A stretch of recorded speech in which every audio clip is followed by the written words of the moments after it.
Todo verdadero creyente se encuentra en un proceso de santificación a través del cual nos vamos pareciendo cada vez más al carácter, a la imagen de nuestro bendito Señor y Salvador Jesucristo, a la vez que vamos muriendo cada vez más a todas aquellas actitudes, a todos aquellos rasgos de carácter que son contrarios a nuestro Señor.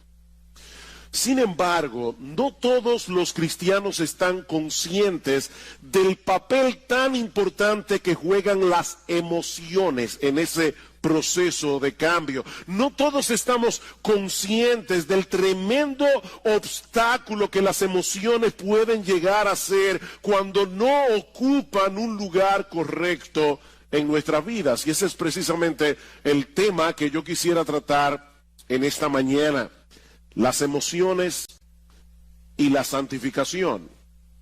Mis hermanos, nuestras emociones juegan un papel de suprema importancia en cada decisión que nosotros tomamos, en la forma como evaluamos y reaccionamos cada información que recibimos, en nuestra relación con los demás, incluyendo nuestra relación con el Señor, en el proceso de aprendizaje, en el crecimiento espiritual, en la forma como nos comportamos. Nosotros somos seres emocionales.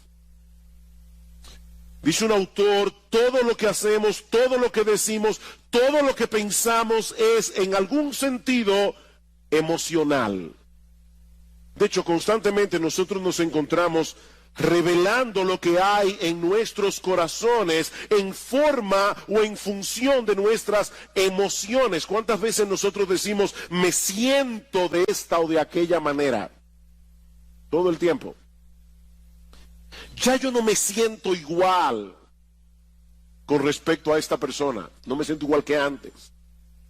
Somos seres emocionales. Eso es parte, mis hermanos, de lo que somos, como fuimos creados a imagen y semejanza de Dios. Ahora, ¿cómo funcionan nuestras emociones? Ese aparato emocional que Dios colocó en nuestras almas, ¿cómo funciona? ¿Podemos nosotros ejercer algún tipo de control sobre nuestras emociones? ¿O somos más bien controlados por ellas? ¿Cómo debe ser la interacción entre nuestras emociones y nuestra razón? ¿Se han visto ustedes seguramente muchas veces en esta situación de saber con la cabeza que tienen que hacer algo, pero en el corazón no tener el menor deseo de hacerlo? ¿Cuál de las dos facultades debe ir sentada en el asiento del conductor? ¿La razón o las emociones? Bueno, esas son algunas de las preguntas que yo quisiera responder en esta mañana, y no tengo ningún texto específico que vamos a estar exponiendo. Vamos a ver una perspectiva bíblica general del manejo de las emociones, comenzando con una perspectiva del funcionamiento de nuestras emociones. ¿Cómo funcionan nuestras emociones? Bueno, para responder esa pregunta tenemos que entender que nosotros somos seres emocionales porque fuimos creados a imagen de un Dios emocional, como decíamos hace un momento. Dios tiene emociones, Dios siente emociones, solo que a diferencia de Dios, nosotros somos seres compuestos. Dios es solo espíritu, nosotros somos cuerpo y alma. Nosotros tenemos una parte material que es el cuerpo, tenemos una parte espiritual que es el alma, y esa parte material interacciona con la parte espiritual en una forma increíblemente misteriosa. Nosotros no podemos entender de ninguna manera cómo es que interactúan en nosotros el cuerpo y el alma. Por ejemplo, estás triste. ¿Dónde está esa tristeza? ¿Dónde radica? Radica en el alma. Pero esa tristeza que radica en el alma te lleva a llorar con lágrimas físicas que tú puedes palpar. Eso activa tu glándula, yo no sé cómo se llama eso, pero las glándulas lacrimales. Y es algo puramente espiritual.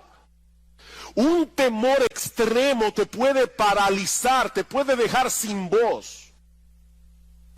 Un fuerte sentido de culpabilidad puede enfermarnos.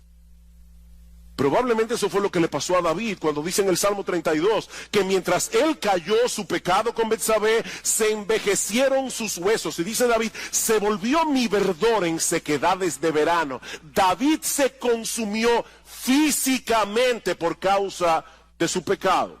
Ahora, noten algo muy importante aquí. En todos estos ejemplos que yo acabo de dar, de reacciones emocionales, existe una condición previa que nosotros evaluamos y a la cual reaccionamos, y eso produce emociones. En otras palabras, nuestras emociones tienen una estrecha relación con nuestra percepción o con nuestra evaluación de las cosas. Esa percepción puede ser real, puede no ser real, pero el hecho de que nosotros percibamos la realidad de cierta manera es lo que produce en nosotros una reacción emocional. Por ejemplo, el sufrimiento del Señor Jesucristo en el huerto de Getsemaní era real, causado por la perspectiva de un dolor real. El Señor sabía que unas horas más tarde Él iba a estar colgado de una cruz e iba a recibir sobre sí todo el peso de la ira de Dios por causa de nuestros pecados. ¿Qué produjo eso en el Señor? Mi alma está muy triste hasta la muerte, dijo Cristo.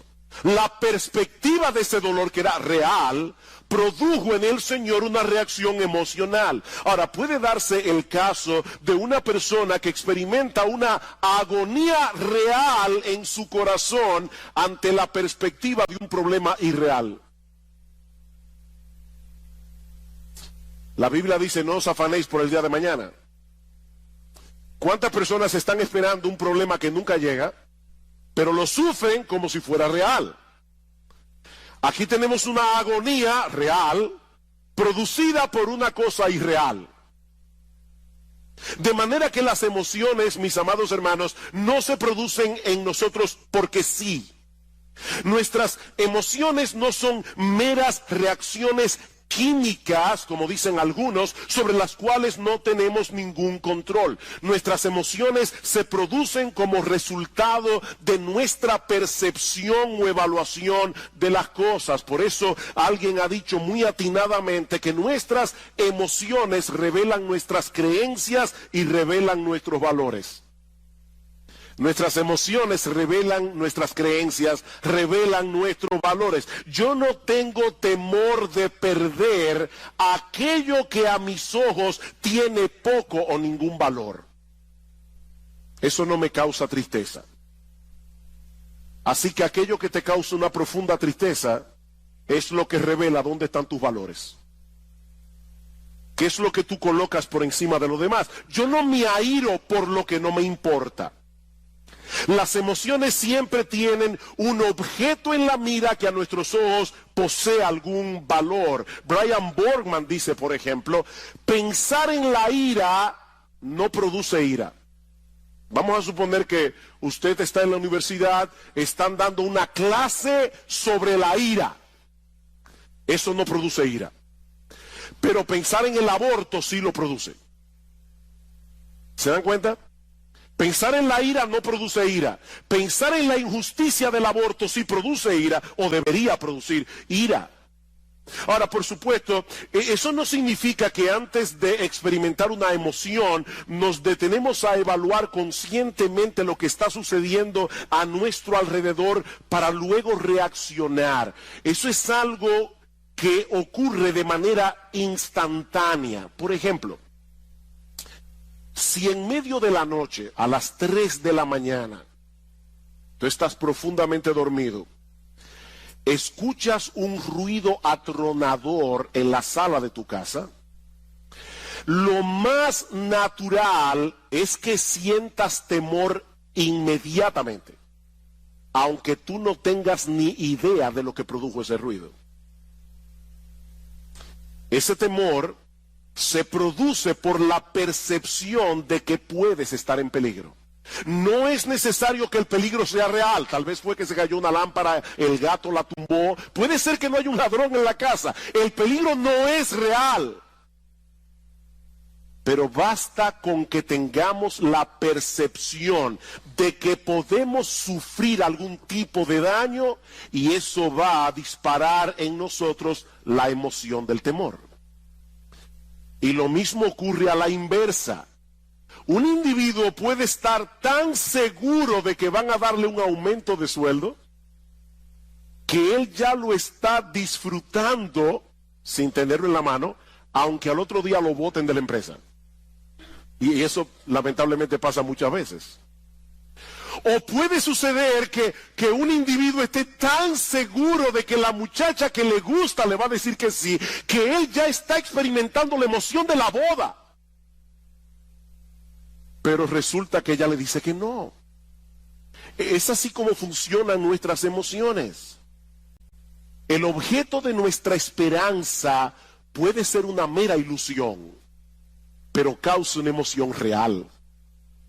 Ustedes recuerdan, luego de la victoria de Saúl contra el pueblo de Amalek, que Samuel mandó a llamar al rey Agag, a quien Saúl le había perdonado la vida, a pesar de que Dios le había dicho explícitamente que lo matara.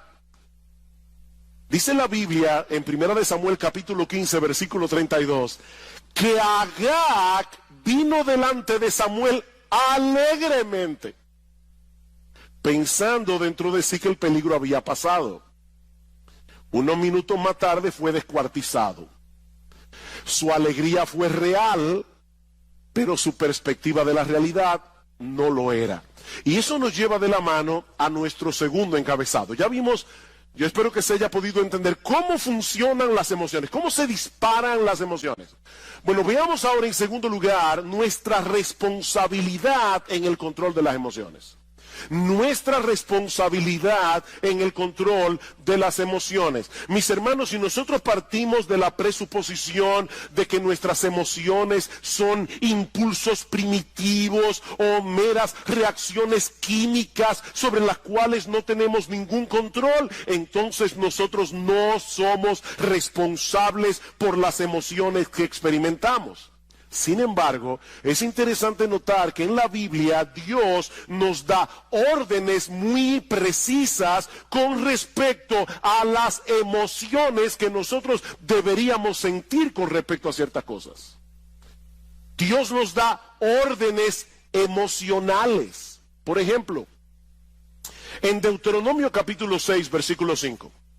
Dice que nosotros debemos amar a Dios. ¿Cómo? Con todo nuestro corazón, con toda nuestra alma, con todas nuestras fuerzas. Ese es un deber que Dios impone sobre el hombre. Y eso no solo incluye nuestra voluntad, eso incluye nuestras emociones. Mis hermanos, lo que Él espera de nosotros no es una obediencia fría, formalista, mecánica a sus mandamientos. Lo que Dios espera de nosotros no es una ortodoxia fría. Lo que Dios espera de nosotros es que le amemos, que le adoremos, que le alabemos, que le sirvamos con todo nuestro ser. Y eso incluye nuestro intelecto, incluye nuestra voluntad e incluye nuestras emociones.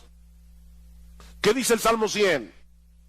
Cantad alegres a Dios, habitantes de toda la tierra. Venid ante su presencia con regocijo. Nosotros debemos venir a la casa de Dios, debemos venir a encontrarnos con el pueblo de Dios y sobre todas las cosas debemos venir a la presencia de Dios con una expectativa de alegría. Ahora yo me imagino a algunos aquí pensando: pastor, pero es que yo no puedo darle una orden a mis emociones para sentir ciertas cosas o para dejar de sentir otras cosas. ¿Cómo yo hago eso? Y eso es verdad, en parte. Yo no puedo decirme a mí mismo, si estoy, ¿verdad?, frío, apático, y voy a la iglesia, vengo para la iglesia, yo no puedo decirme a mí mismo, voy a tener gozo voy a tener gozo, de paso, eso suele matar el gozo. Cuando tú te levantas por la mañana y dices, yo tengo que tener gozo, eso no te va a producir gozo. Ahora, noten algo interesante en ese texto de Deuteronomio 6 que yo acabo de citar. Dice el Señor, amarás, ¿verdad? Amarás al Señor tu Dios con todo tu corazón, con toda tu alma, con toda tu mente. Y luego el pasaje continúa diciendo, y estas palabras que yo te mando hoy estarán sobre tu corazón, y las repetirás a tus hijos, y hablarás sobre ellas estando en tu casa y andando por el camino y al acostarte y cuando te levantes, y las atarás como una señal en tu mano y estarán como frontales entre tus ojos, y las escribirás en los postes de tu casa y en tus puertas. En otras palabras, ese amor de Dios se nutre del conocimiento que nosotros obtenemos acerca de Dios por medio de su revelación. Para amar a Dios con todo nuestro ser, alma, intelecto, voluntad, emociones, necesitamos información fidedigna acerca de Dios, una información que según este texto nosotros debemos traer continuamente a nuestras cabezas y a la mente de nuestros hijos. En otras palabras, hay una relación estrecha entre nuestras emociones y nuestro conocimiento. Hay una relación estrecha entre nuestras emociones y nuestro proceso de pensamiento. Por ejemplo, Salmo 18, versículos 1 al 3, dice el salmista, yo te amo, Jehová, fortaleza mía, Jehová, roca mía y castillo mío, mi libertador, Dios mío, fortaleza mía, en él confiaré, mi escudo y la fuerza de mi salvación, mi alto refugio, invocaré a Jehová, quien es digno de ser alabado, y seré salvo de mis enemigos. Estas expresiones de amor de parte del salmista surgieron de una percepción adecuada de Dios, fruto de la percepción y del conocimiento verdadero que el salmista tenía acerca de Dios. Dios es un refugio, Dios es un castillo en el cual podemos escondernos en tiempos de aflicción. Y lo mismo podemos decir acerca del amor al prójimo. Los dos mandamientos más importantes son: amarás al Señor tu Dios y al prójimo como a ti mismo. Y eso incluye emociones de compasión, eso incluye emociones de misericordia. Ahora, ¿cómo surgen esas emociones en nosotros? Escuchen este pasaje en Levítico 19:33. Cuando el extranjero morare con vosotros en vuestra tierra, no le oprimiréis. Como a un natural de vosotros tendréis al extranjero que mora entre vosotros, y lo amarás como a ti mismo, porque extranjero fuisteis vosotros en la tierra de Egipto.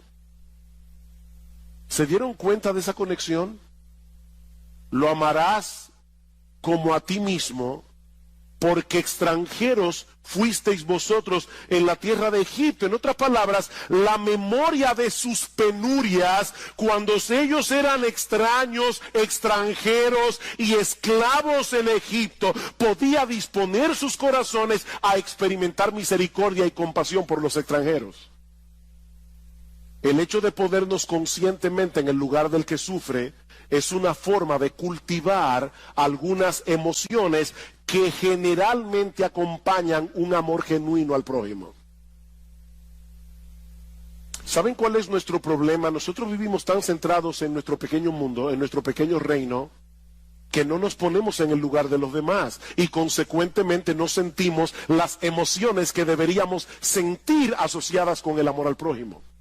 Somos demasiado egocéntricos. Así que, hermanos, nosotros somos responsables por el cultivo de emociones piadosas. Somos responsables. En Romanos capítulo 12, el apóstol Pablo da una serie de mandatos. Y observen cómo cada uno de estos mandatos va conectado con nuestra vida emocional. El que preside debe hacerlo con solicitud. El que hace misericordia debe hacerlo ¿cómo? Con alegría. Debemos aborrecer lo malo, debemos seguir lo bueno. Amaos los unos a los otros con amor fraternal. En lo que se requiere diligencia, no debemos ser perezosos. Debemos ser fervientes en el espíritu. Debemos ser gozosos en la esperanza. Debemos ser sufridos en la tribulación.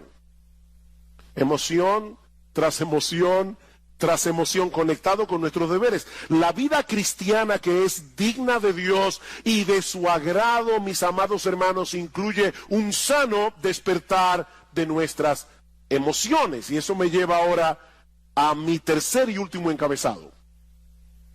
Ya vimos cómo funcionan las emociones, ya vimos la responsabilidad que tenemos de controlar nuestras emociones. Veamos ahora el papel que juega la verdad en el control de nuestras emociones. El papel que juega la verdad en el control de nuestras emociones. Ya hemos visto que las emociones tienen una estrecha relación con nuestro entendimiento, con nuestra evaluación de lo que percibimos. Por lo tanto, mis hermanos, los pensamientos con los que llenamos nuestras mentes, aquellos pensamientos que son el objeto de nuestra meditación, jugarán un papel de suprema importancia en las emociones que sentimos, para bien o para mal. Por eso Pablo dice en Romanos capítulo 12 que nosotros no debemos conformarnos a este siglo, sino que debemos ser transformados por medio de la renovación de nuestro entendimiento. El proceso de santificación en la vida cristiana tiene como centro operativo nuestro entendimiento, no nuestras emociones. ¿Oyeron eso, hermanos? El proceso de santificación tiene como centro operativo nuestro entendimiento, no las emociones. Nosotros llegamos a la vida cristiana con muchas mentiras en nuestras mentes que ahora deben ser gradualmente desplazadas por la luz de la verdad de Dios revelada en su palabra. Eran estas mentiras las que estaban detrás de todo comportamiento pecaminoso y de toda emoción pecaminosa. Vamos a Efesios capítulo 4, versículo 17.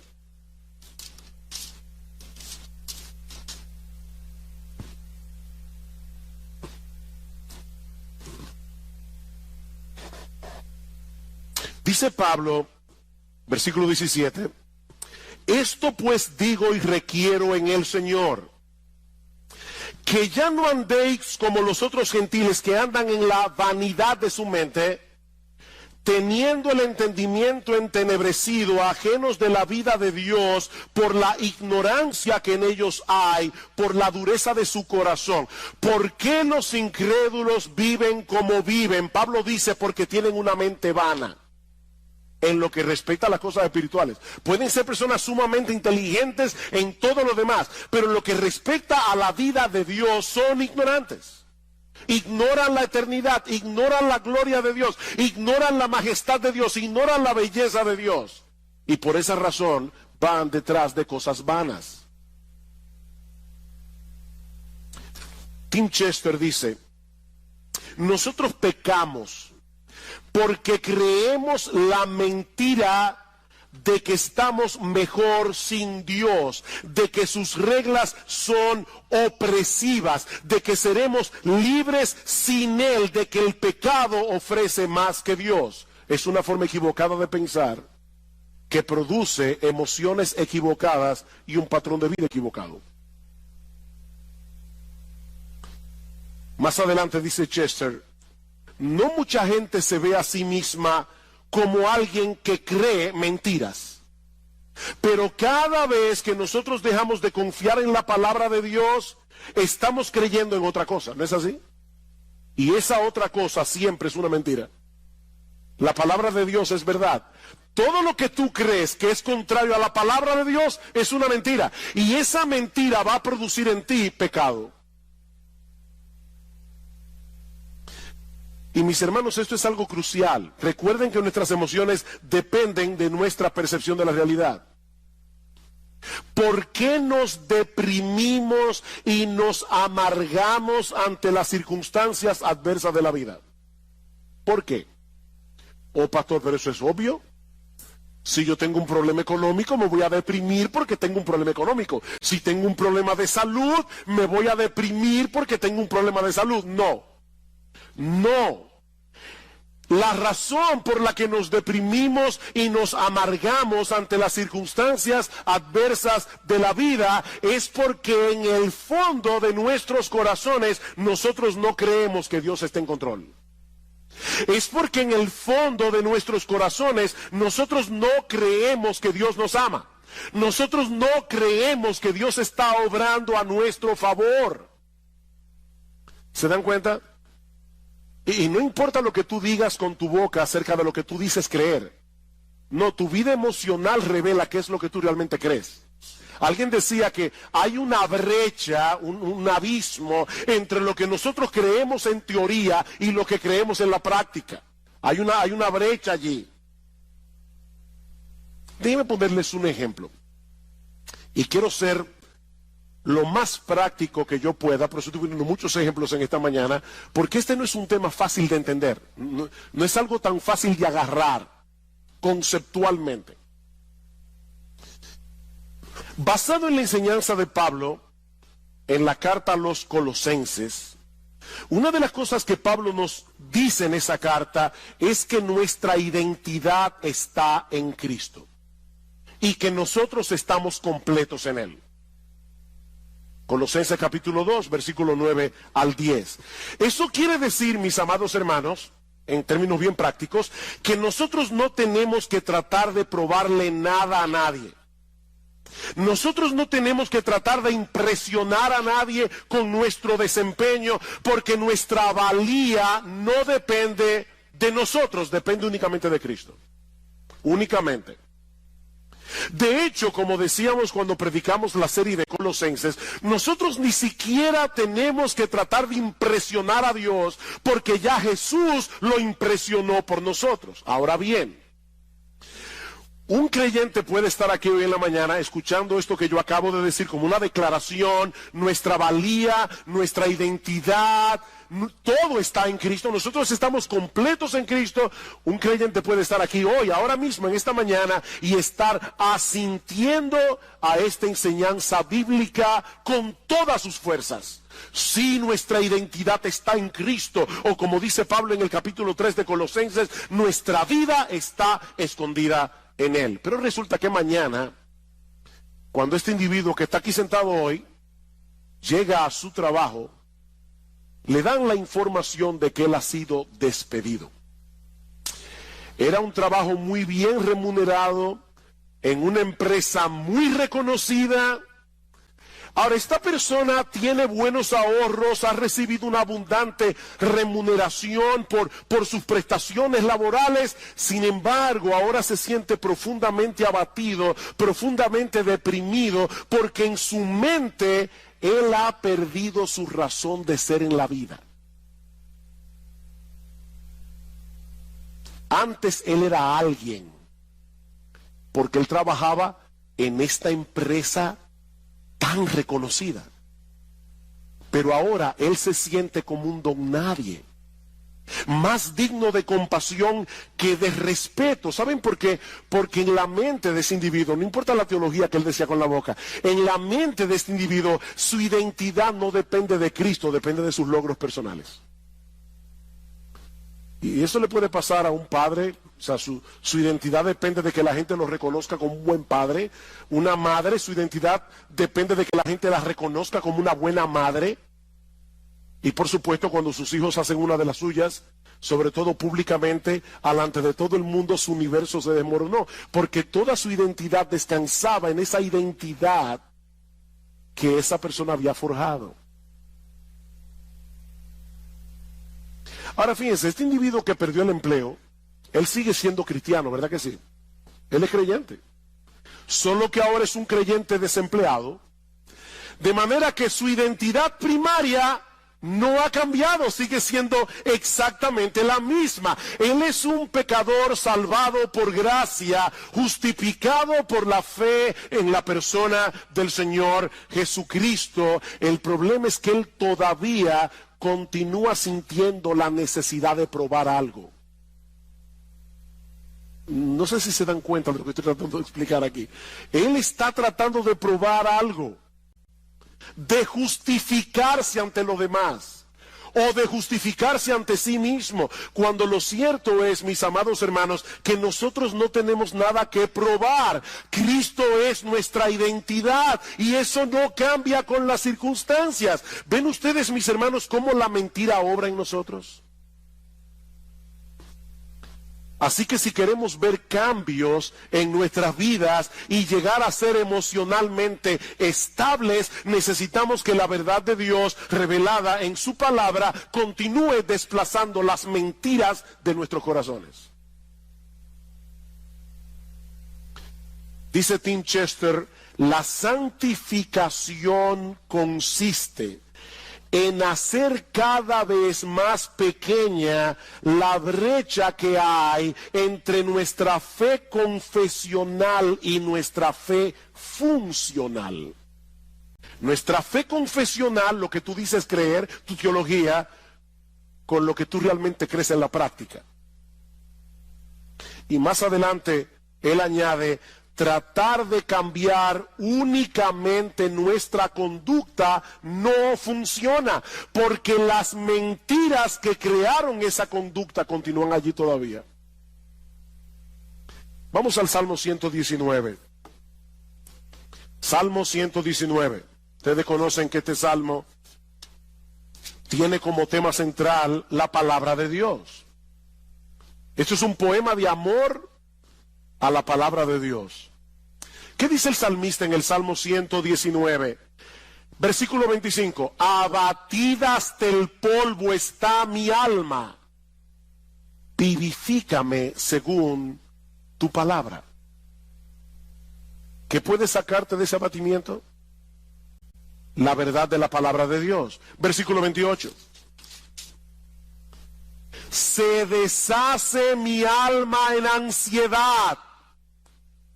¿Qué debo hacer? ¿Tomar un ansiolítico? No, susténtame según tu palabra. Versículo 49. Acuérdate de la palabra dada a tu siervo, en la cual me has hecho esperar. Ella es mi consuelo en mi aflicción, porque tu dicho, lo que tú dices, Señor, que es la verdad verdadera, es lo que me ha vivificado. Versículo 92.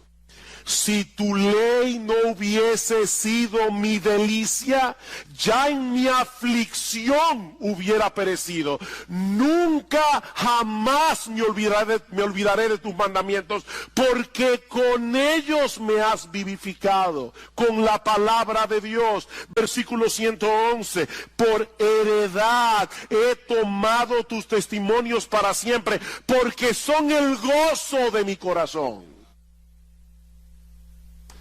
Mis hermanos, ¿qué es lo que el salmista está diciendo aquí? Que es la verdad de Dios revelada en su palabra la que nos hace libres. Es la verdad de Dios revelada en su palabra la que nos consuela. Es la verdad de Dios revelada en su palabra la que levanta nuestra alma abatida. Es la verdad de Dios revelada en su palabra. Es el evangelio, mis hermanos, lo que nos hace libres. Es la verdad revelada en la palabra de Dios la que debe ir sentada en el asiento del conductor de nuestras vidas, no las emociones.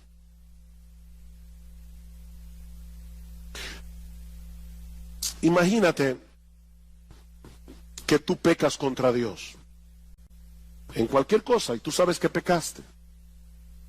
El Espíritu Santo te redarguye de pecado. Tú le pides perdón a Dios. Déjame hacerte una pregunta, que quiero que respondas allí donde estás en tu corazón. ¿Cuántas veces tú has pecado contra Dios, le has pedido perdón por tus pecados y sigues sintiéndote culpable? ¿Cuántas veces? ¿Cuántas veces tú pecas contra Dios, pides perdón y todavía hay una voz dentro de ti que te dice, qué fácil? Después que hiciste lo que te dio la gana, ahora tú quieres venir delante de Dios para que te perdone. Aquí las emociones nos están traicionando. Porque la Biblia dice que si confesamos nuestros pecados, Él es fiel y justo para perdonar nuestros pecados y limpiarnos de toda maldad. ¿A quién tú le vas a creer? ¿A tu aparato emocional que te hace sentir no perdonado, o a la promesa de Dios de que si confesamos nuestros pecados, Él es fiel y justo para perdonar nuestros pecados y limpiarnos de toda maldad? La palabra de Dios está por encima de nuestras emociones. Es que Dios ha dicho claramente que Él nos perdona cuando nosotros confesamos nuestros pecados. No debemos sentar las emociones en el asiento del conductor. Mis hermanos, si no nos mantenemos predicándonos a nosotros mismos estas verdades, no vamos a poder mantener un saludable control de nuestra vida emocional. Salmo 103, versículo 2. Estaba leyendo este salmo ayer. Bendice, alma mía, a Jehová, y bendiga todo mi ser su santo nombre. Bendice, alma mía, a Jehová, y no olvides ninguno de sus beneficios. Él es quien perdona todas tus iniquidades. Él es el que sana todas tus dolencias. Él es el que perdona todas tus iniquidades. Pero lamentablemente muchos creyentes olvidan este aspecto fundamental de la vida cristiana. Como dice Sinclair Ferguson, nuestro problema es que pensamos con nuestros sentimientos, no con la cabeza. Nosotros pensamos con el corazón, pensamos con los sentimientos. Tengo que poner otro ejemplo. ¿Qué debe hacer un creyente que no siente gozo en Dios? ¿Alguna vez has venido a la iglesia y estás cantando y tú tienes el corazón como un témpano de hielo? ¿Eso nunca te ha pasado? Te felicito. A mí me ha pasado. ¿Y saben qué es hablando en buen dominicano, lo que da más cuerda cuando uno está así? Tener un hermano al lado que está encendido en fuego. Uno está aquí tratando de alabar a Dios, pero uno sabe que está con el corazón como un témpano de hielo, y el hermano que está aquí al lado él está en el cielo. ¿Qué debe hacer un creyente en esa situación? Él debe, una de las cosas que él no debe hacer, es fingir una emoción que él no tiene. No hagas eso es mentira. Pero una de las cosas que tú debes hacer es recordarte a ti mismo que Dios sigue siendo nuestro gozo y aceptarlo por fe. Aunque en ese momento no estés sintiendo nada, Dios sigue siendo nuestro gozo y yo debo aceptarlo por fe. Tu gozo no va a retornar pensando en el gozo o deseando el gozo, sino enfocándote en las verdades acerca de Dios reveladas en su palabra. Es mirando a Dios, no al gozo. No persigas al gozo, persigue a Dios. ¿Cómo yo persigo a Dios? Enfocando mi mente en lo que Él me ha dicho que Él es en su palabra. Y yo voy a comenzar a recordar atributo tras atributo tras atributo de lo que Dios revela de sí mismo en su palabra hasta que mi corazón comience a arder otra vez. Y puede ser que eso no pase inmediatamente. Eso puede tomar horas, eso puede tomar días, pero nosotros vamos a estar luchando con el ángel hasta que Él nos bendiga. ¿Te sientes temeroso porque tú no tienes el control de muchas cosas que pueden ser una amenaza eventual en tu vida? Recuerda que nuestro Dios es grande y todopoderoso. Todas las cosas que existen fueron creadas por Él. Y Él está en control de todas y cada una de ellas. Dice en Mateo capítulo 10, versículo 29 al 31, que no se cae un pajarito del cielo sin que la voluntad de Dios así lo permita. ¿Saben lo que ocurre cuando no confiamos en el control soberano de Dios? Que entonces nosotros trataremos de asumir ese control en una forma pecaminosa. Ya sea tratando de dominar por la fuerza a los demás o de manipularlos. La manipulación no es más que un intento de tomarle a Dios el control. Yo quiero controlar a las personas a mi alrededor. Otro ejemplo. ¿Te has dado cuenta que muchos de los pecados que nosotros cometemos tienen que ver con nuestro afán de obtener la aprobación de otros o por temor a que otros te rechacen? ¿Tú te has dado cuenta de ese movimiento de tu corazón? La Biblia le llama eso temor a los hombres. Y en Proverbios capítulo 29, versículo 25, dice que el temor a los hombres es como un lazo que nos esclaviza. Ese es un problema muy común que se manifiesta de muchas maneras. Por ejemplo, susceptibilidad a la presión de grupo. Necesitar que las personas me den algo, cariño, respeto, admiración, preocupación por nuestra autoestima, llenarte de compromisos porque no sabes decir que no. Eso es temor a los hombres. Pequeñas mentiras para lucir bien delante de los otros. Compararte con otras personas. Sentir temor de compartir el evangelio, eso es temor a los hombres. ¿Cómo podemos lidiar adecuadamente con el temor a los hombres? Bueno, la psicología humanista nos aconseja aumentar nuestra autoestima y lamentablemente muchos creyentes han caído en esa trampa. Pero eso no resuelve el problema, sino que lo complica. Porque en realidad la baja autoestima no es otra cosa que una elevada autoestima disfrazada. ¿Tú oíste eso? La baja autoestima es una elevada autoestima disfrazada. Déjeme explicar eso, porque sé que veo la cara de algunos mirándome así como con una cara de signo de interrogación. Una persona puede ser muy tímida, le da temor abrir la boca, y algunos dicen, es que el pobre tiene una baja autoestima. No, no, no, no. La razón por la que él o ella es tímido es porque se estima tanto que él tiene miedo de abrir la boca y confirmar ante los demás que es un tonto. Es mejor callarse y dejar que las personas sospechen que tú eres un tonto, abrir la boca y confirmar que lo eres.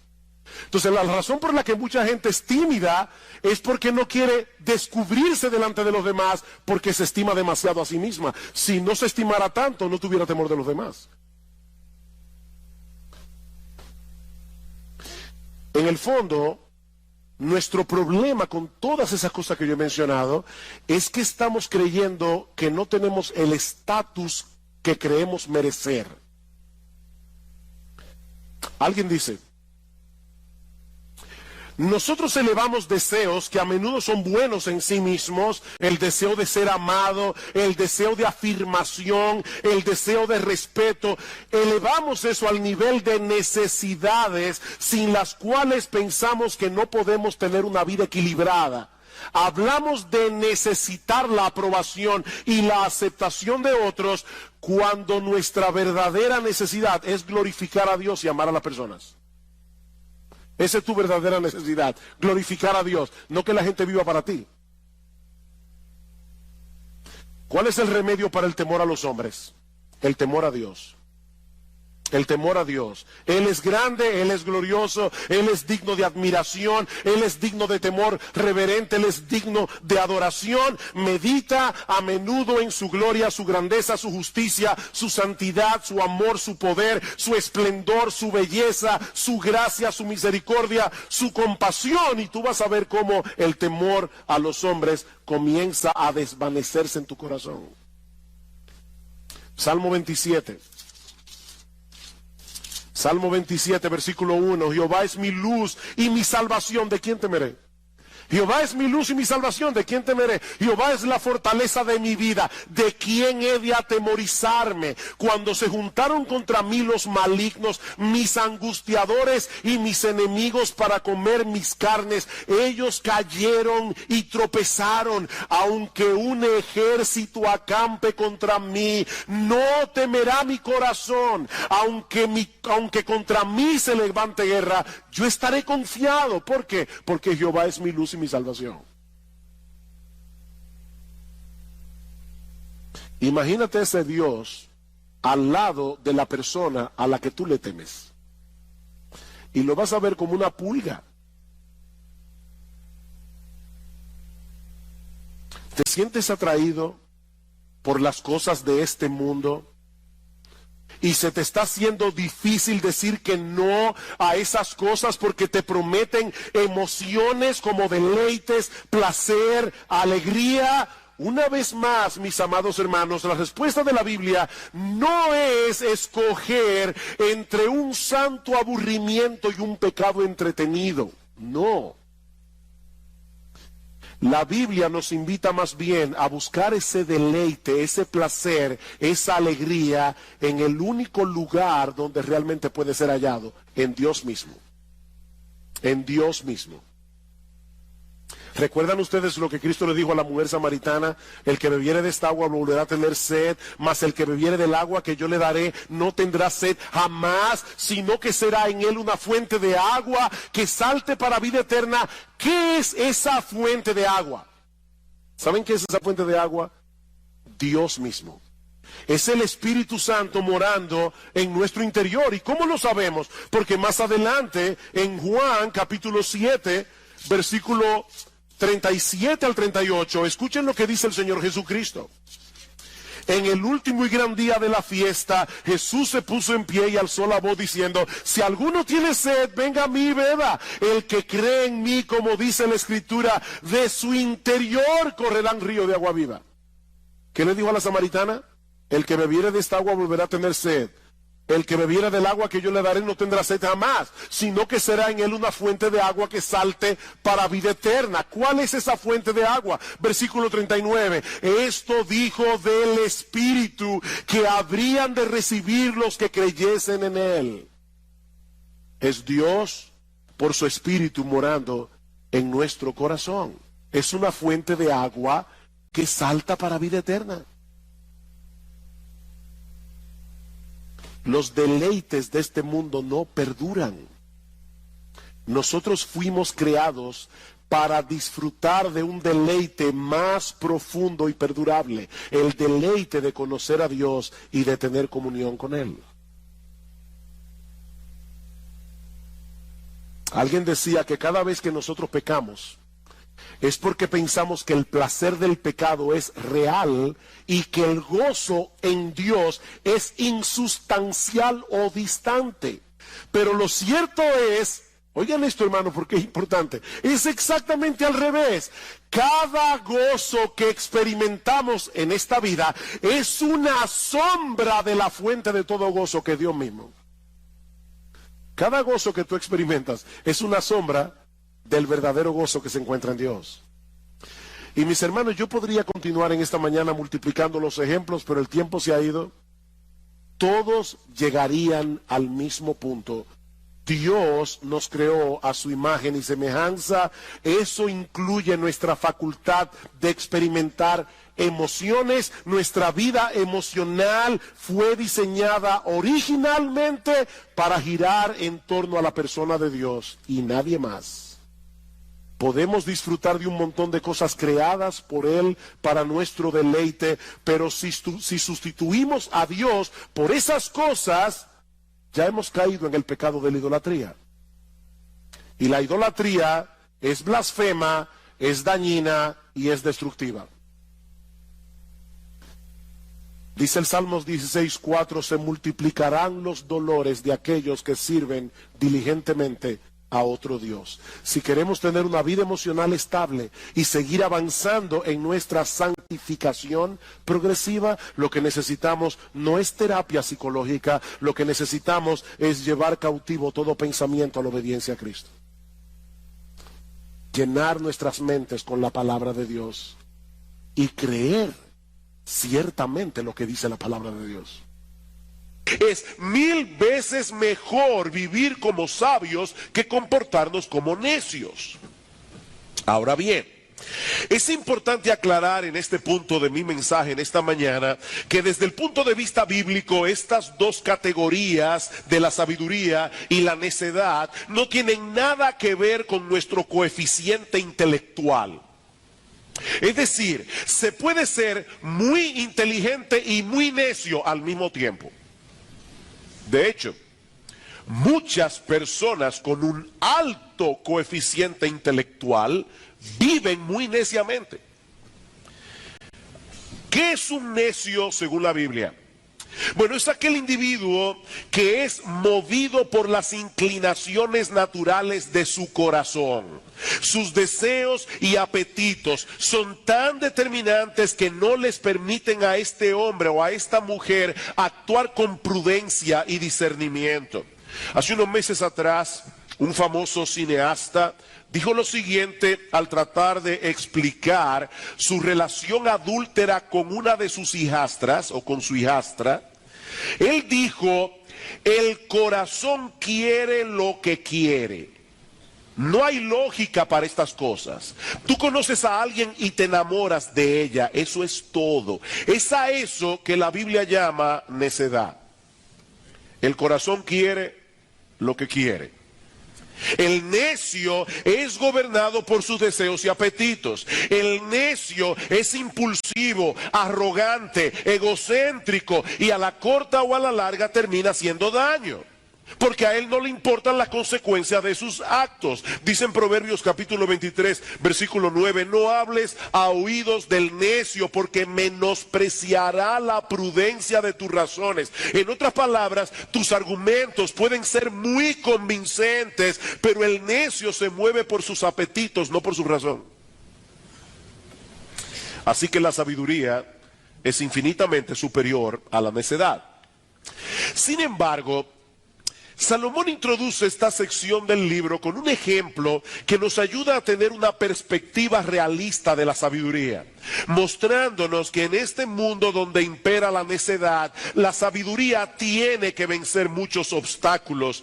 Eclesiastés capítulo 9, versículo 13. También vi esta sabiduría debajo del sol, la cual me parece grande, una pequeña ciudad y pocos hombres en ella, y viene contra ella un gran rey, y la asedia, y levanta contra ella grandes baluartes, y se halla en ella un hombre pobre, sabio, el cual libra a la ciudad con su sabiduría, y nadie se acordaba de aquel hombre pobre. La historia que nosotros tenemos aquí es muy sencilla. Había una ciudad muy pequeña con muy pocos hombres para defenderla. De repente es asediada por un gran rey que levanta contra ella grandes baluartes. En lenguaje moderno, este rey tenía un enorme poderío militar.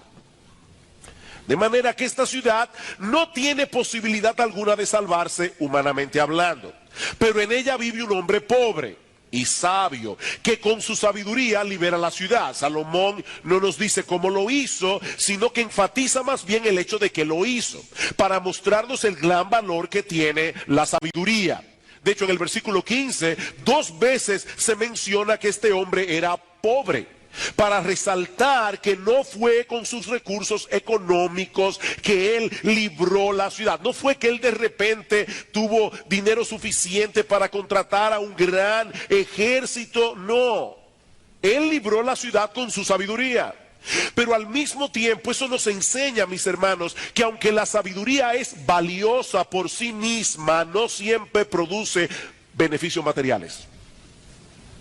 No todos los sabios son ricos. Y por supuesto, no todos los ricos son sabios.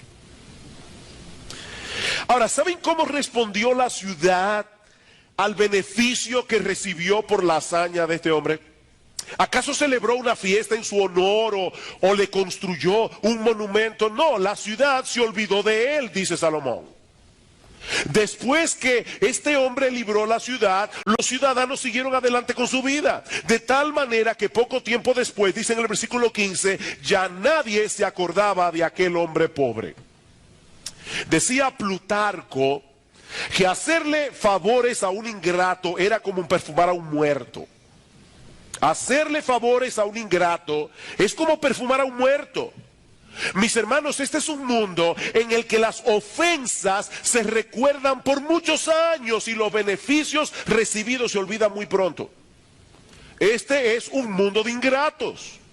Sin embargo, aun cuando la sabiduría no es apreciada ni recompensada apropiadamente en este mundo caído, Salomón quiere hacernos ver que sigue siendo una virtud de valor incalculable. Versículo 16, entonces dije yo, mejor es la sabiduría que la fuerza, aunque la ciencia del pobre sea menospreciada y no sean escuchadas sus palabras. Las palabras del sabio escuchadas en quietud son mejores que el clamor del Señor entre los necios. Es mejor ser un sabio que habla bajito a ser un ignorante y chillón. Salomón nos está presentando un contraste aquí entre el individuo necio que proclama a voz en cuello su necedad y aquel otro individuo humilde cuyas palabras expresadas serenamente no siempre son escuchadas. El hombre necio hace más ruido y precisamente por eso mucha gente lo sigue. Pero las palabras del sabio escuchadas en quietud son inmensamente más valiosas, aunque pocos le hagan caso. Versículo 18, mejor es la sabiduría que las armas de guerra, pero un pecador destruye mucho bien. Las moscas muertas hacen heder y dar mal olor al perfume del perfumista. Así una pequeña locura al que es estimado como sabio y honorable. Este es uno de los versículos más conocidos del libro de Eclesiastés y uno de los versículos más citados, sobre todo cuando una persona prominente, reconocida como sabia, hace algo escandaloso. Sin embargo, y lamento que para muchos esto va a ser algo decepcionante, pero es verdad que la reputación de un hombre sabio puede echarse a perder por un solo acto de locura. Eso es verdad. Pero yo no creo que es de eso que Salomón está hablando aquí. Yo no creo que es de eso que Salomón está hablando aquí. Yo pienso que Salomón sigue hablando del mismo tema del versículo anterior. Un solo pecador destruye mucho bien. Escuchen la traducción de la Biblia de las Américas porque nos ayuda a ver mejor la conexión entre el versículo 18 del capítulo 9 y el versículo 1 del capítulo 10. Dice, las moscas muertas hacen que el ungüento del perfumista dé mal olor. Un poco de insensatez pesa más que la sabiduría y el honor. En otras palabras, un pecador destruye mucho bien.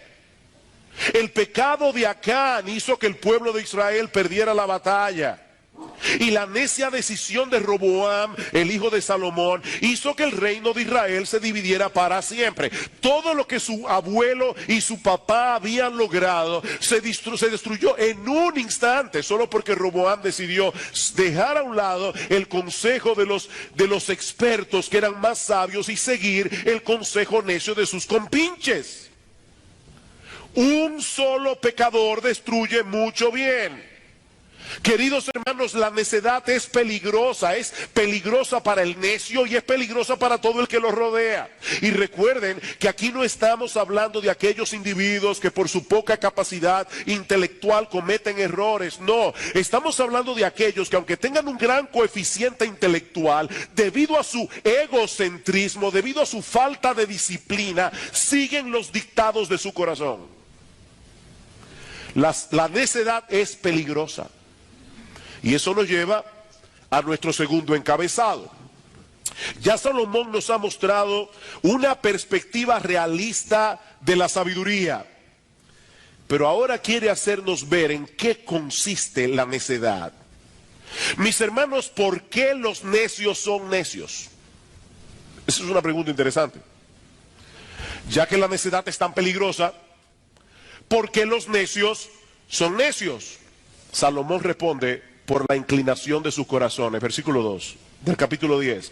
El corazón del sabio está a su mano derecha, mas el corazón del necio a su mano izquierda. Pastor, ¿hay algún problema en ser zurdo? Por supuesto que no. Pero lo cierto es que nosotros vivimos en un mundo donde predominan los diestros. Se calcula que entre un 8 y un 13% de la población mundial es zurda. Eso quiere decir que para la mayoría de las personas que poblamos este planeta, la izquierda es la mano en la que tenemos menos fuerza y en la que tenemos menos destreza. Para la mayoría. Es por esa razón que en el mundo antiguo la mano derecha simbolizaba el honor y el poder, mientras que la mano izquierda representaba la ineptitud, el rechazo y la perversidad. Noten, hermanos, que cuando nosotros queremos señalar que una persona hace algo bien, nosotros decimos que es diestra en lo que hace. ¿Verdad que sí? Oye, fulano es diestro en lo que él hace. Pero cuando nosotros queremos señalar algo que es oscuro y perverso, decimos que es siniestro. Bueno, esa palabra viene del latín y significa a la mano izquierda. Es por eso que en el pasaje de Mateo capítulo 25, en los versículos 31 y 41, se nos dice que el Señor va a poner a sus ovejas, ¿a qué mano? A la mano derecha, y a los cabritos, es decir, a los que no creían en él, a la mano izquierda. Ahora, por otra parte, cuando la Biblia habla del corazón, se refiere, para ponerlo en lenguaje más sencillo, a la cabina de control del ser humano. Dice el texto que el corazón del sabio está en su mano derecha, el corazón del necio a la mano izquierda.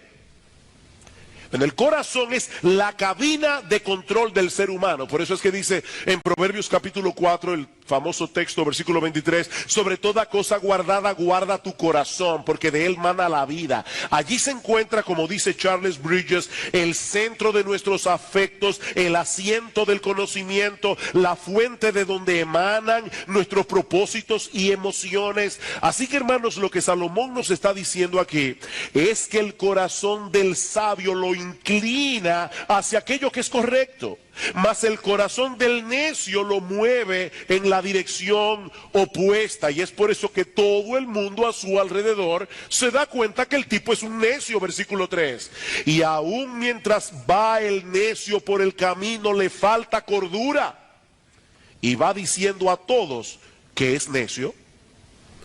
Todo el tiempo está tomando decisiones equivocadas, diciendo lo que no debe decir, hablando cuando se debe callar, y cuando alguien intenta corregirlo, el necio no escucha consejos. Dice en Proverbios capítulo 12, versículo 15, que el camino del necio es derecho en su propia opinión. Él sabe más que todo el mundo.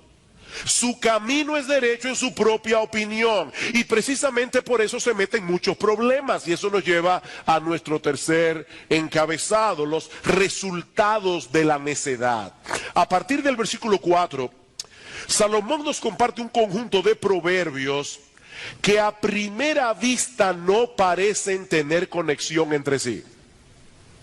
Pero cuando los miramos más detenidamente nos damos cuenta que todos ellos giran en torno a la necedad y a los resultados de la necedad en el gobierno, en el trabajo y en el hablar. Es de eso que Salomón está hablando aquí. Versículo 5. Hay un mal que he visto debajo del sol, a manera de error emanado del príncipe. Pastor, saltó el versículo 4. No se preocupe, vamos a llegar allí.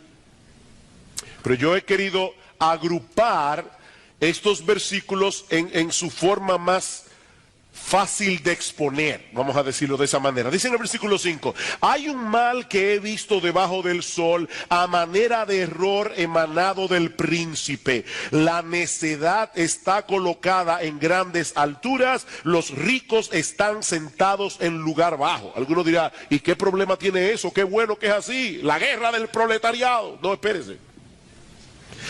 Vi a siervos a caballo y príncipes que andaban como siervos sobre la tierra. En los días de Salomón, los pobres tenían muy poca oportunidad de prepararse adecuadamente para el gobierno de una nación.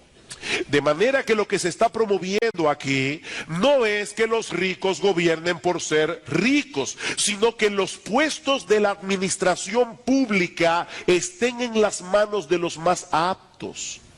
Noten en el versículo 6 que el problema que Salomón está presentando aquí es cuando la necedad está colocada en grandes alturas. Mis hermanos, cuando eso sucede, el resultado será desastroso para la nación.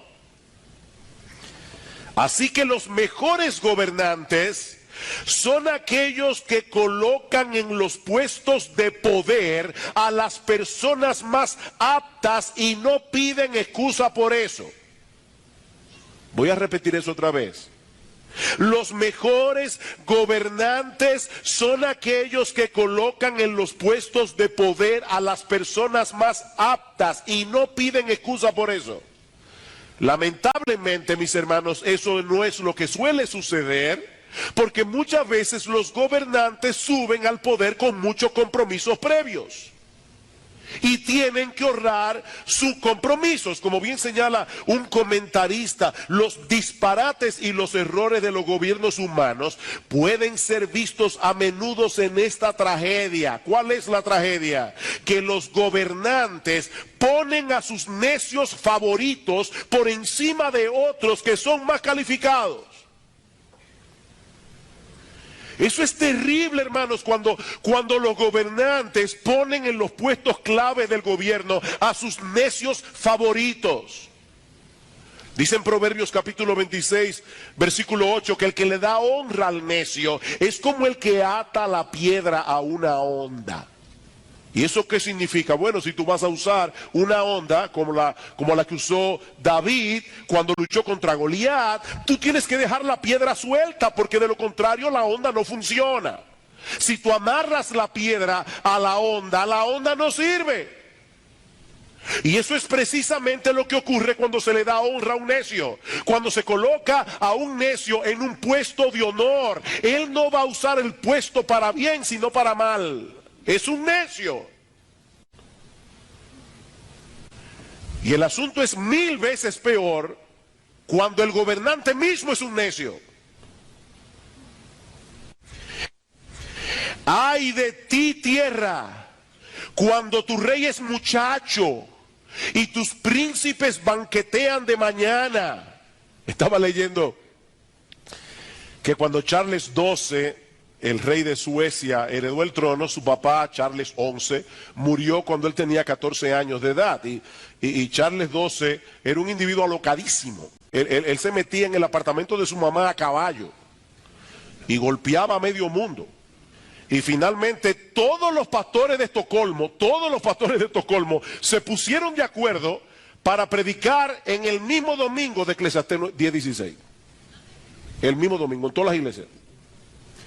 ¡Ay de ti, tierra, cuando tu rey es muchacho y tus príncipes banquetean de mañana! Bienaventurada tu tierra cuando tu rey es hijo de nobles y tus príncipes comen a su hora para reponer sus fuerzas y no para beber. La palabra muchacho que usa Salomón aquí no solo hace referencia a los que tienen, sino también a los que son inmaduros, a los que son infantiles, independientemente de la edad que tengan. Josías comenzó a reinar cuando tenía 16 años y fue uno de los mejores reyes que tuvo Israel. Roboam fue coronado cuando tenía 41 y su reinado fue un desastre. Ese hombre no tenía ni la menor idea de lo que él estaba haciendo. El problema es que ese tipo de gobernantes, como los que se describe en el versículo 16, tienden a rodearse de otros que son iguales que él. Por eso Salomón dice que estos príncipes no se levantaban de mañana para pensar en la economía o cómo mejorar la defensa de la nación. No, ellos se levantaban temprano para seguir la borrachera del día anterior. Son unos necios. Mis hermanos, este es un mal tan terrible que muchas veces Dios envía ese tipo de funcionarios a una nación para castigarla.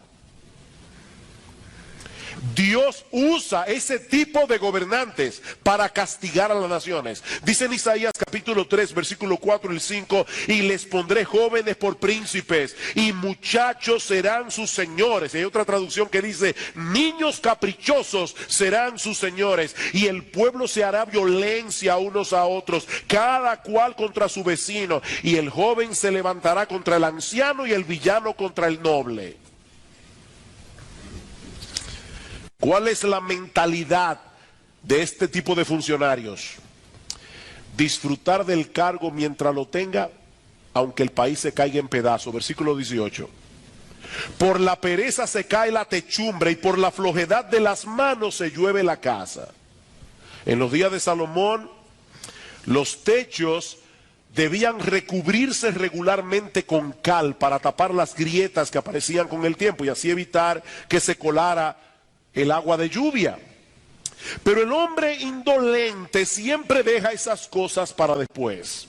Él está tan ocupado en satisfacer sus propios apetitos y deseos que él no tiene tiempo para ese tipo de cosas, hasta que finalmente la casa se le cae encima.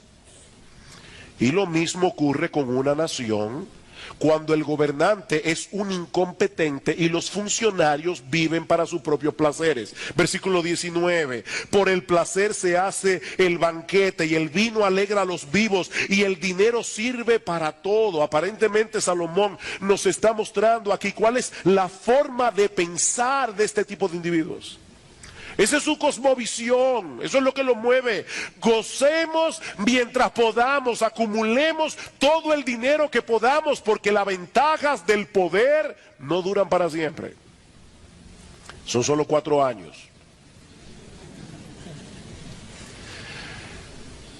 Cuando yo estaba estudiando este pasaje, pensé, ay, qué bueno es saber que la historia humana termina en el tribunal de Dios. Qué tranquilidad saber que la historia termina en un juicio y que en esa corte no se hace acepción de personas. Dice Juan que él vio en una visión en el día del juicio a todos los muertos, grandes y pequeños, de pie ante Dios. Allí no importa el título, la cuenta bancaria, si es en dólares, si es en pesos, si es en yen, si es en euro. Todos los muertos, grandes y pequeños, de pie ante Dios. Ahora, en lo que llega a esa hora, Salomón nos aconseja que nos comportemos con prudencia y dominio propio, sobre todo cuando tengamos que lidiar con autoridades caprichosas y soberbias. Versículo 4, si el espíritu del príncipe se exaltare contra ti, no dejes tu lugar, porque la mansedumbre hará cesar grandes ofensas. Versículo 20, ni aun en tus pensamientos digas mal del rey, ni en lo secreto de tu cámara digas mal del rico, porque las aves del cielo llevarán la voz y las que tienen alas harán saber la palabra. Es decir, si tú no quieres que algo se sepa, no lo digas. No lo digas, que tú no sabes quién tiene un amigo que es amigo del amigo del amigo del funcionario. Eso es lo que Salomón está diciendo aquí. Y mis hermanos, debemos recordar que Salomón está pensando aquí en regímenes monárquicos, donde la autoridad del rey era casi absoluta. Nosotros vivimos en una democracia que provee mecanismos legítimos para manifestar nuestro desacuerdo con las decisiones, con las políticas del gobierno, y cada 4 años tenemos la oportunidad de elegir otros gobernantes. Aunque a veces eso no ayuda mucho, pero decía Winston Churchill que la democracia es el peor sistema de gobierno diseñado por el hombre, con la excepción de todos los demás sistemas que se han probado de vez en cuando. En otras palabras, no existe ningún sistema de gobierno perfecto, por el simple hecho de que el hombre no es perfecto. Ahora, yo prefiero vivir en una democracia que vivir en una dictadura. Gracias al Señor, hermano, que vivimos en una democracia y no en una dictadura. Porque probablemente yo no hubiera podido estar aquí libremente predicando de ese texto en la era de Trujillo. Eso también es una realidad. Sin embargo, aún así, aunque estamos en una democracia, debemos seguir el consejo de Salomón, sobre todo cuando tenemos que lidiar con aquellos que están en autoridad y no tienen un buen carácter. Y esto no solamente se aplica a nuestra relación con el gobierno, se aplica al hogar. Hay hermanas que están casadas con hombres que no tienen un buen carácter. Se aplica en el trabajo, hay personas que tienen jefes que no tienen un buen carácter. Esto se aplica en el gobierno, en la oficina. El punto es, mantén la calma, reacciona con mansedumbre, condúcete con precaución y nunca pierdas el control de ti mismo. Eso es lo que Salomón nos está diciendo aquí. Pero Salomón tiene otras cosas que decirnos acerca de la necedad y de sus peligros en muchas otras facetas y esferas de la vida humana. Versículos 8 y 9. El que hiciere hoyo caerá en él, y al que aportillare vallado le morderá la serpiente. Quien corta piedras se hiere con ellas, el que parte leña en ello peligra. ¿De qué está hablando aquí? De la necedad en el lugar de trabajo. La necedad en el lugar de trabajo. Aunque estos accidentes pueden ocurrirle a cualquiera, aunque sea sabio, el contexto de todo este pasaje es el de la superioridad de la sabiduría sobre la necedad, por lo que debemos llegar a la conclusión de que Salomón nos está mostrando en este pasaje los peligros a los que se exponen los necios por su falta de cuidado en la vida.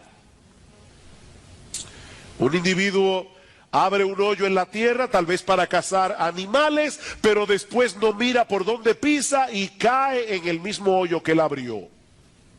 Otro individuo está construyendo una verja de piedra, pero no pone atención a las pequeñas serpientes venenosas que abundan en Israel y que se escondían entre las grietas. Un descuido como ese podía ser mortal. Otro está cortando piedras y se corta él mismo con ellas. Y algo similar le pasa al que está partiendo leña. ¿Cuál es el punto, mis hermanos? El punto es que una pequeña necedad, una pequeña distracción puede tener resultados fatales. Y en el mejor de los casos, hacernos la vida más difícil. Versículo 10. Si se embotara el hierro y su filo no fuere amolado, hay que añadir entonces más fuerza. Pero la sabiduría es provechosa para dirigir. ¿Cómo piensa el necio? ¿Para qué perder el tiempo amolando el filo del hacha? Si comienzo más temprano, termino más temprano y voy a tener más tiempo para hacer lo que me dé la gana. Una vez oí que el colmo de un vago es levantarse bien temprano para tener más tiempo sin hacer nada. O sea, este individuo está mirando el reloj. Él quiere rápidamente irse a hacer lo que él quiere. ¿Para qué perder el tiempo amolando el hacha? De paso, muchos estudiantes les pasa algo similar. Ellos deciden perder el tiempo durante su preparación académica, nunca terminan la carrera o la terminan mal y eso se convierte en un problema para el resto de su vida. Ellos no querían amolar el hacha. En el versículo 11 encontramos un ejemplo similar. Si muerde la serpiente antes de ser encantada, de nada sirve el encantador. Seguramente muchos de ustedes han visto aquí a un encantador de serpiente, aunque sea verdad en películas.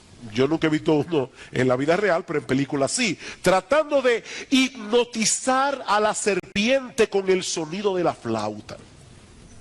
Bueno, la realidad es que la música tiene muy poco que ver con el supuesto encantamiento, porque las serpientes son sordas. Las serpientes no tienen oídos externos. Lo que atrae su atención son las acciones y miradas del encantador. Hay que tener mucha paciencia para poder perfeccionar este arte. De manera que si el individuo, por ser un necio, se apresuraba y actuaba antes de tiempo, antes de que la serpiente estuviera encantada, se arriesgaba a ser mordido por la serpiente o a dañar arruinar por completo el espectáculo y quedarse sin ganancia. Todas estas historias nos llevan a la misma conclusión. Los necios actúan descuidada y apresuradamente y terminan haciéndose daño a sí mismos. Eso es lo que hace un necio. Mis hermanos, yo quiero insistir, la necedad es peligrosa. La necedad es dañina. Ahora, lo que más distingue al necio son sus palabras. Eso es lo más característico del necio. Versículo 12. Las palabras de la boca del sabio son llenas de gracia. Eso nos recuerda Efesios 4, ¿verdad? Que dice, ninguna palabra corrompida salga de vuestra boca, sino la que sea buena, la necesaria a fin de dar gracia a los oyentes. Hay palabras que corrompen. El chisme es una palabra corrompida. Por eso, hermanos, es mejor caer en manos de buitres y no en manos de un chismoso. Porque los buitres se comen a los muertos, los chismosos se comen a los vivos. Los chismosos son peores que los buitres. Personas que hablan con otras personas lo que tiene que ver con otras personas. Eso es terrible. ¿Qué dice aquí? Las palabras de la boca del sabio son llenas de gracia, mas los labios del necio causan su propia ruina. Este es un tema recurrente en el libro de Proverbios y en el resto de la Biblia. El sabio y el necio se descubren en su hablar. Por eso es que dice la Biblia que aún el necio cuando calla pasa por sabio, porque nadie se da cuenta. Se descubren en su hablar. Mientras el sabio beneficia a todo el que lo escucha, el necio se consume a sí mismo por lo que habla, como lo traduce la Biblia de las Américas. Él se traga a sí mismo. Todo lo que dice de principio a fin es pura necedad. Versículo 13, el principio de la palabra de su boca es necedad, y el fin de su charla, nocivo desvarío. Más simple, él comienza hablando disparate y termina expulsando veneno. De principio a fin. Y lo más triste del caso es que él no para de hablar. El necio se siente impulsado a decir todo lo que le pasa por la cabeza. Es que yo soy sincero. No, tú eres un necio. Eso es necedad, versículo 14. El necio multiplica palabras, aunque no sabe lo que ha de ser, y quién le hará saber lo que después de él será. ¿De qué está hablando Salomón aquí? Que nadie sabe lo que va a suceder en el futuro. Nadie. Pero el necio habla como si fuera un experto en la materia. Él lo sabe todo. ¿Ustedes han visto esos individuos que siempre están haciendo proyecciones? Vaticinando lo que va a suceder. Él es un experto. Él cree conocer lo que nadie más conoce. Y de ese modo fastidia a todo el mundo con su erudición. Versículo 15. El trabajo de los necios los fatiga porque no saben por dónde ir a la ciudad. Hoy diríamos de un individuo así que se pierde en un ascensor. Pero aún así le encanta opinar de todo. Y sobre todo tener la última palabra. No importa de qué se esté hablando, de política, de economía, de teología. Él es un experto en todo. Él no para de hablar. Él domina la conversación. He ahí el retrato de un necio. Y es evidente, mis hermanos, que Salomón quiere lograr un impacto en nosotros. Él quiere movernos a buscar la sabiduría y a huir de la necedad. La pregunta es ¿cómo? ¿Cómo? ¿Cómo podemos librarnos de este mal? ¿Cómo podemos llegar a ser sabios y evitar la necedad? Bueno, eso es lo que yo quiero responder en los minutos que me quedan. Al inicio de este mensaje nosotros decíamos que un necio es aquel que es gobernado por sus deseos y por sus apetitos. Su deseo de tener lo que quiere y cuando lo quiere es tan determinante que no le permite ejercer discernimiento a la hora de actuar, a la hora de tomar una decisión, a la hora de abrir la boca. ¿Qué es lo que necesitamos entonces? Bueno, antes que nada, mis amados hermanos, amigos que están aquí en esta mañana, debemos reconocer nuestra propia necedad. Por ahí comienza. Por ahí comienza la necedad de haber vivido toda una vida de espaldas a Dios. La necedad de haber seguido toda nuestra vida las inclinaciones de nuestro propio corazón. Dice en Proverbios capítulo 1, versículo 7, que el principio de la sabiduría, el ABC de la sabiduría, la puerta de entrada a la sabiduría es el temor del Señor. Es reconocer que Él es digno de ser adorado, Él es digno de ser amado, Él es digno de ser obedecido y vivir en consecuencia. Pero ¿saben qué, mis amados hermanos, amigos que están aquí en esta mañana? Eso es imposible de hacer en nuestras propias fuerzas. Yo no puedo ser sabio simplemente porque decido ser sabio. Necesitamos desesperadamente a Cristo. ¿Tú recuerdas el relato del hombre pobre pero sabio que rescató una ciudad? Pero yo no pienso que Salomón tenía a Cristo en mente cuando escribió este relato. Pero si hay alguien en la Biblia que encaja perfectamente con esa descripción, es el Señor Jesucristo. Él descendió del cielo a la más absoluta pobreza al encarnarse en el vientre de una virgen en Israel. Dice Pablo en 2 Corintios capítulo 8 que Él, siendo rico, se hizo pobre para que nosotros en su pobreza fuésemos enriquecidos. Cristo se hizo pobre voluntariamente. ¿Para qué? Para librar de la opresión espiritual a millones de hombres y mujeres de toda tribu, pueblo, lengua y nación. Ahora, ¿saben cómo lo hizo?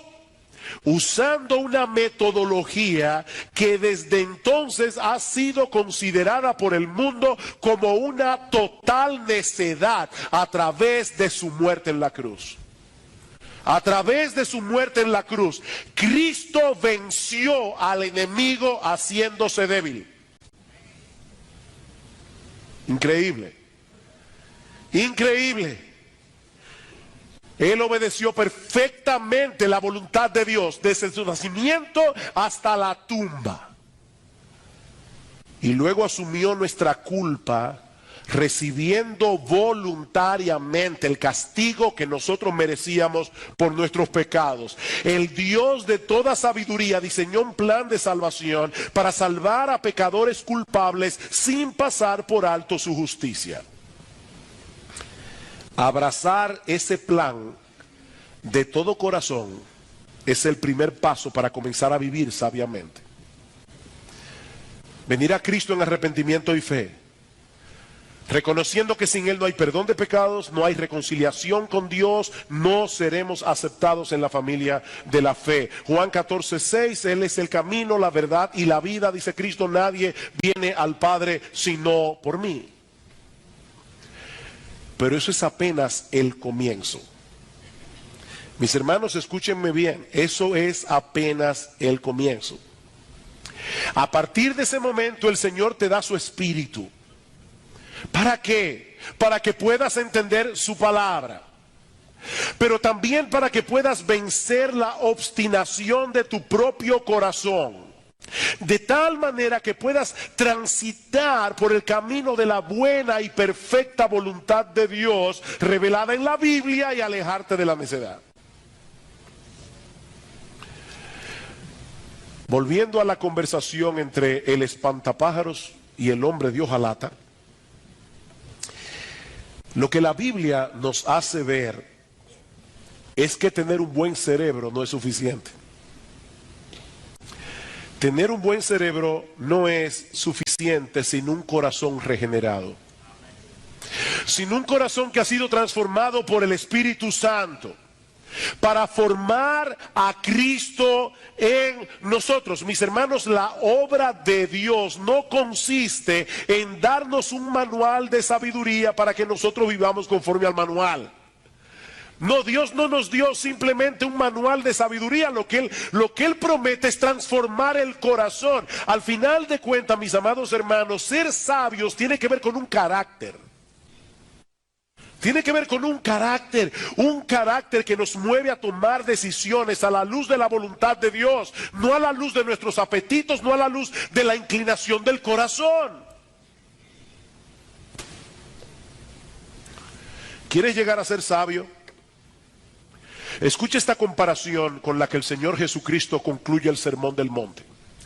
Cualquiera pues que me oye estas palabras y las hace, le compararé a un hombre prudente que edificó su casa sobre la roca. Descendió lluvia, vinieron ríos, soplaron vientos, golpearon contra aquella casa y no cayó porque estaba fundada sobre la roca. Pero cualquiera que me oye estas palabras y no las hace, le compararé a un hombre insensato, un necio, que edificó su casa sobre la arena. Descendió lluvia, vinieron ríos, soplaron vientos y dieron con ímpetu contra aquella casa y cayó y fue grande su ruina. La enseñanza de este pasaje es muy sencilla. El hombre sabio es aquel que oye y practica las palabras de Jesús, mientras que el hombre necio es aquel que decide seguir los dictados de su corazón. Uno vivirá seguro y confiado aquí y ahora y por toda la eternidad, mientras que el otro terminará en una ruina total cuando tenga que presentarse delante de Dios a dar cuenta de su vida sin estar debidamente preparado. Y ahora yo te pregunto, a creyentes, a aquellos que profesan ser creyentes y a los que no lo son,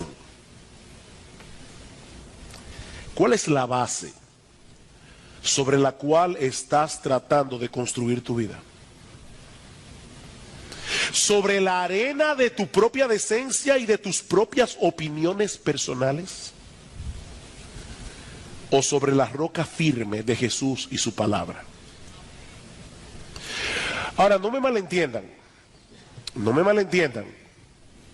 Jesús no vino al mundo a dejarnos un código de conducta que debemos tratar de obedecer para poder llegar al cielo. Él no vino a eso. No, Él vino más bien a llevar a cabo una gran obra de salvación a favor de un montón de hombres y mujeres que no podíamos seguir ese código de conducta para llegar al cielo. Espero eso se haya entendido. Él no vino a dejarnos un código de conducta. Él vino a salvarnos porque nosotros no podíamos seguir ese código de conducta. Mi amigo, nadie se salvará por vivir a la luz de las enseñanzas de Cristo.